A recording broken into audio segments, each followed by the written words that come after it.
Welcome to another First Light. This is the second part of our Holiday Snaps episode. From New Mexico and yes. Utah, yes, and Arizona, in fact, here. And this is Monument Valley. Monument Valley. This is, in our First Light, we try and include one image that's difficult or problematic in one way or another. And for me, this is the one in this little set. A picture I'm not particularly happy with, although there are reasons to like it and reasons to be quite excited by it. Let me just talk a little bit about Monument Valley, because not everybody's been there. Nope. The first thing to emphasise is it's not a valley. It's just a generic term for what is essentially a plateau with a series of towers, spires, mesas, and extended plateau areas around it. And it is awesomely spectacular. And in many ways, this is rather a dishonest, well, it's not a dishonest picture of it, but it's an unlikely picture of it. The way that we tend to experience it as we come into the valley, is you come on a road, is that everywhere there are signs and gates, gateways, there are commercial stalls and stands, and there's essentially, you could say in English terminology, it's been spoiled by commercialism. And of course, that's just the experience around the ribbons of road. That is kind of, I suppose it's regressible in a sense, but it is part of the way that it's evolved since it's now owned as part of the Navajo Nation by the Navajo people. And they are using it as a useful means of making a living. And Cash cow. In a sense, and one can't regret that or deny them their rights to do that. Of course, we're just tourists in their land. The sad thing is, it's quite hard to just get out there and experience it, because you're supposed to have a guide. It's essentially fenced off from the public, right. And that's a bit sad, because there are vast areas of the American West which are free and to roam in, even though they may be privately owned.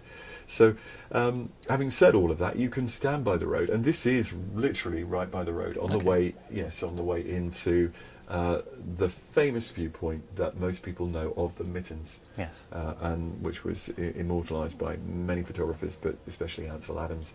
Also Ansel Adams in colour many years ago. And so we made the decision that we didn't really want to get involved in that. So this was the access road, and I wasn't sure what our plans were for the evening, but I thought we'd stop and try and get some pictures.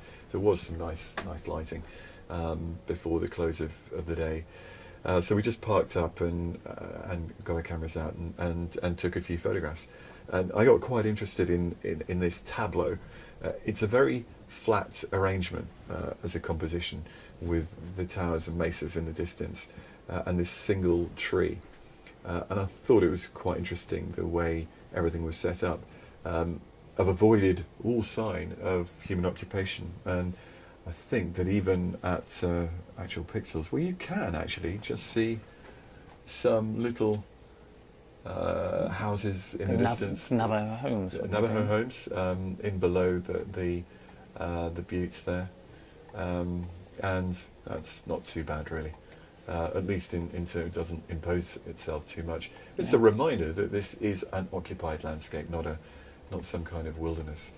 The main road actually comes down here, and that's been almost hidden by, just in here actually, by the way that the picture's composed. There's wonderful clear air, isn't there, that gives it high altitude, essentially 5,000-6,000 feet above sea level, and of course it's desert.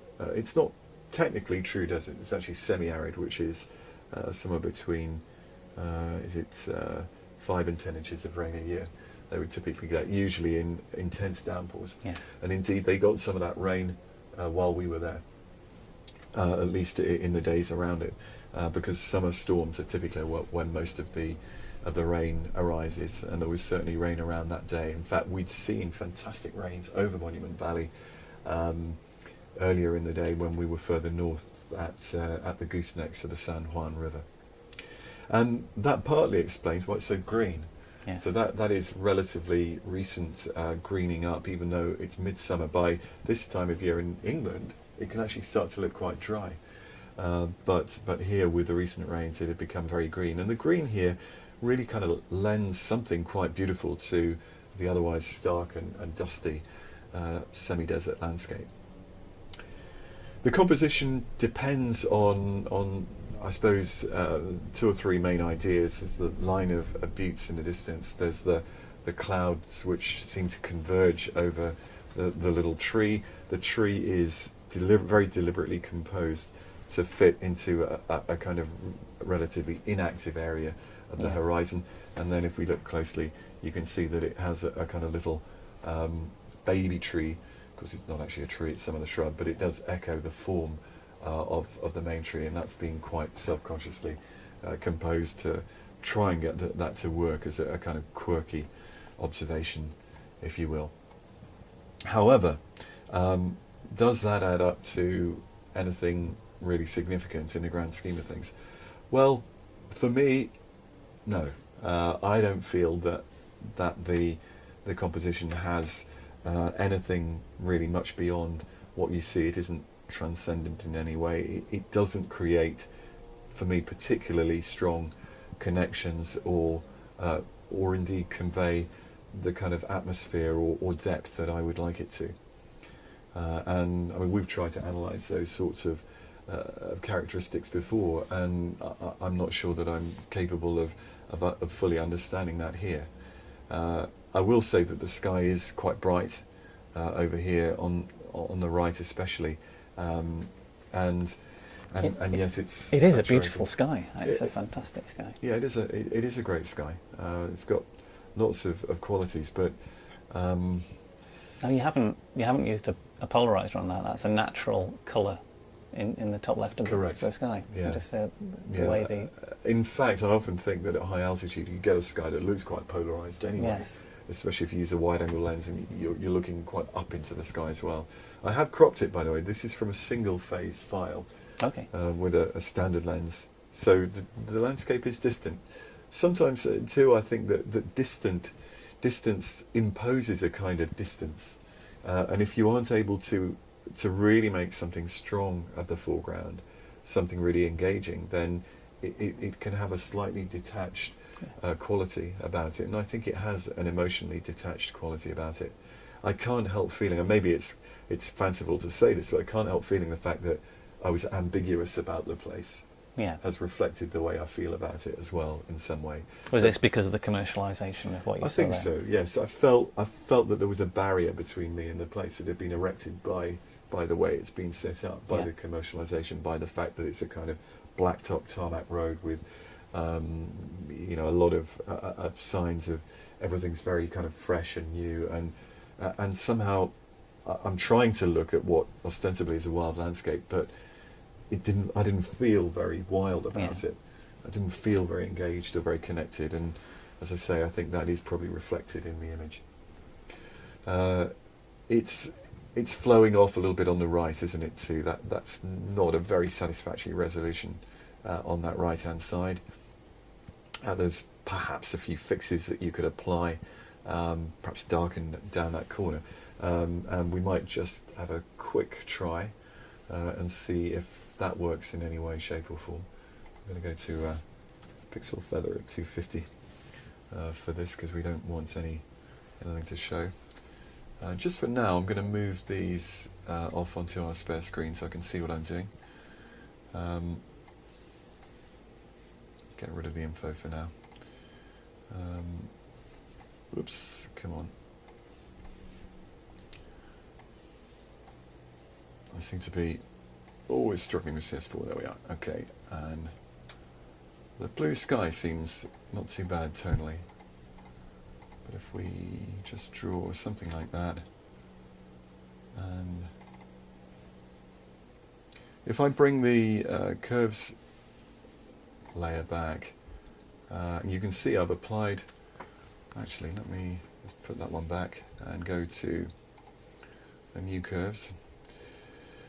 Where's it gone? If you click on layers. Thank you. And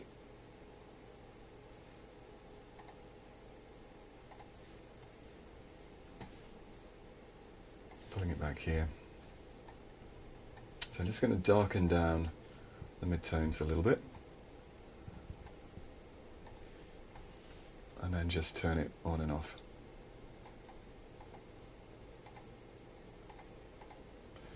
I'm going to go to luminosity because we're getting a slight increase in saturation. Yeah, getting a little bit red, wasn't it? Yeah, it was.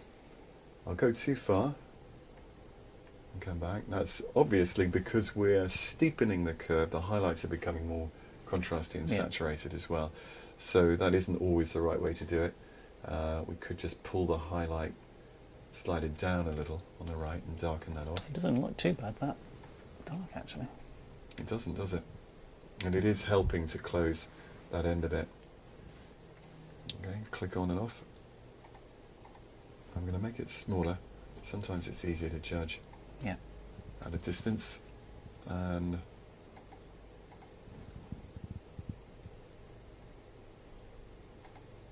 that's a little bit too much. Let's get rid of that center. Let's reduce the contrast as well. Oh, I quite like that. That's better. Yeah. So we'll live with that for the moment. But I'm a great believer as well in not trying to make a silk purse out of a sow's ear.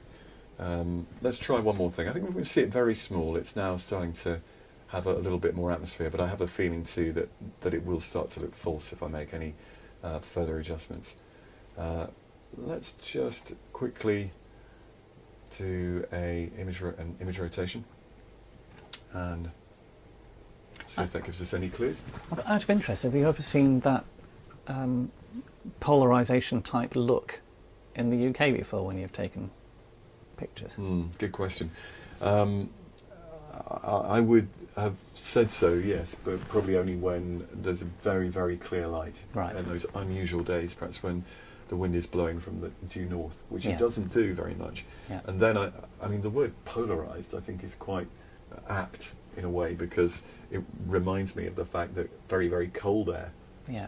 which carries very little humidity, has less scattering, and therefore Yeah. inherently... So you're naturally not getting any colour bounce from the sky in certain areas. Yes.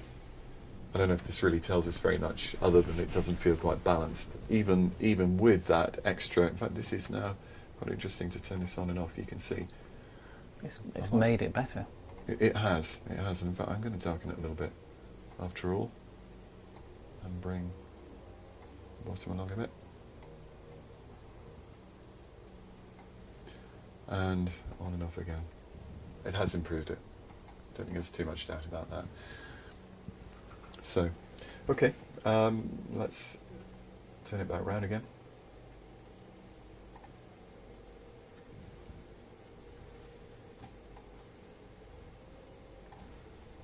So, perhaps not a complete failure, but I still don't feel fully engaged by it. Yeah. Okay, thanks. Thank you.